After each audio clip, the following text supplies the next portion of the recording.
પોતાની પડતર માંગણીઓને લઈને પંજાબ અને આસપાસના રાજ્યના ખેડૂતોએ દિલ્હી કૂચનું એલાન કર્યું હતું। દિલ્હી કૂચના એલાનને પગલે પહેલાના વર્ષોથી સબક લેતા દિલ્હી, હરિયાણા અને યુપી પોલીસે પહેલેથી તૈયારીઓ કરી હતી। દિલ્હીને જોડતી સરહદો સીલ કરવામાં આવી હતી। દિલ્હીની સરહદો ઉપર કાંટાળી વાડ, તેની સાથે સિમેન્ટના કિલ પણ લગાવવામાં આવ્યા હતા। અનેક જગ્યાએ બેરિકેડ અને ટેન્કરો મૂકવામાં આવ્યા હતા। ગઈકાલે રાત્રે પંજાબના ખેડૂતો સાથે એટલે કે પંજાબના ખેડૂતોના સંગઠન સાથે હરિયાણા સરકાર અને કેન્દ્ર સરકારના મંત્રીઓએ મંત્રણા કરી 5 કલાક ચાલી રહ્યા મંત્રણા પડી ભાંગતા ખેડૂતોએ આજે દિલ્હી કૂચ તરફ રવાના થયા હતા।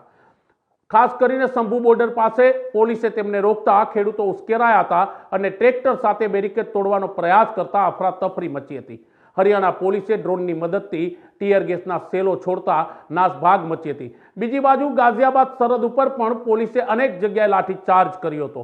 દિલ્હી પોલીસ કોઈ પણ પ્રકારની તેવી ચૂક લેવા નથી માંગતી, જેને કારણે આ ખેડૂતો દિલ્હીમાં પ્રવેશ કરે અને દિલ્હીની અવ્યવસ્થામાં ખોરવાઈ જાય। આપને જણાવી દઈએ કે ખેડૂતોના દિલ્હી કૂચને પગલે દિલ્હીનો લાલ કિલ્લો બંધ કરવામાં આવ્યો છે, તો સાથે દિલ્હીના અનેક મેટ્રો સ્ટેશનો બંધ કરવામાં આવ્યા છે। એટલું જ નહીં પણ દિલ્હીના અનેક રસ્તાઓમાં ડાયવર્ઝન કરવામાં આવતા વાહન ચાલકો કલાકો સુધી ટ્રાફિક જામમાં ફસાયા છે।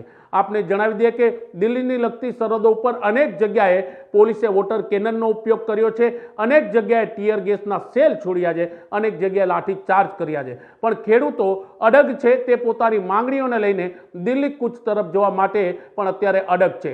એક બાજુ દિલ્હી પોલીસ ખેડૂતોને રોકવાનો પ્રયાસ કરી રહી છે, બીજી બાજુ સરકારના વરિષ્ઠ અધિકારીઓ એક મહત્વની બેઠક કરી રહ્યા છે કે આંદોલનને કેમ શાંત કરવામાં આવે। આપને જણાવી દઈએ કે 2024 લોકસભાની ચૂંટણી પહેલા ખેડૂતોનું આંદોલન દેશનું સૌથી મોટું આંદોલન ગણવામાં આવે છે।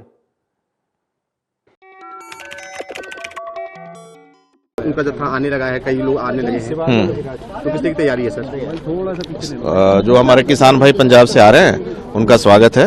वो आप पैदल आना चाहे वो आ सकते हैं, लेकिन जो ट्रैक्टर से लेकर आएंगे उससे जो है यहाँ पर यातायात बाधित होगा।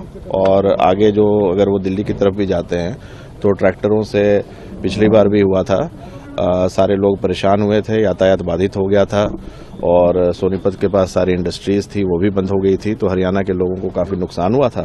वो आना चाहते हैं, बेशक वो आएँ, पैदल आएँ, तो हमें पैदल आते हैं हम उन्हें जाने देंगे।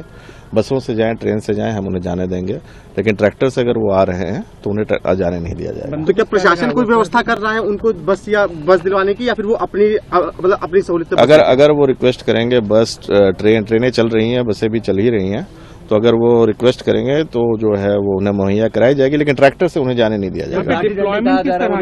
डिप्लॉयमेंट किस तरह की है यहाँ पे? डिप्लॉयमेंट जो है पूरी फोर्स है हमारे पास कि जिससे कि ट्रैक्टरों से जो है आवागमन जो है हम लोग रोक पाए, क्योंकि उनसे जो है सारा ट्रैफिक रुक जाता है, काफ़ी दिक्कतें आती हैं लोगों को। तो यहाँ के लोगों ने भी, अम्बाला और आसपास सारे लोगों ने हमसे रिक्वेस्ट की है कि उन्हें ट्रैक्टरों से ना आने दिया जाए, और उसी के तहत उनकी जो रिप्रेजेंटेशंस थी, जो लोगों ने हमें रिक्वेस्ट की है कि उन्हें ना आने दिया जाए, उसके तहत 144 लगाई गई थी और उसी की जो है पूरी अनुपालना की जाएगी। इस तरफ भी सर मोबिलाइजेशन कुछ हो सकता है, इसकी आशंका है, इनपुट है ऐसा कुछ? यहाँ अंदर की तरफ मोबिलाइजेशन हरियाणा की तरफ से इंटीरियर में अंदर की तरफ से जो है मोबिलाइजेशन जो है ना के बराबर है।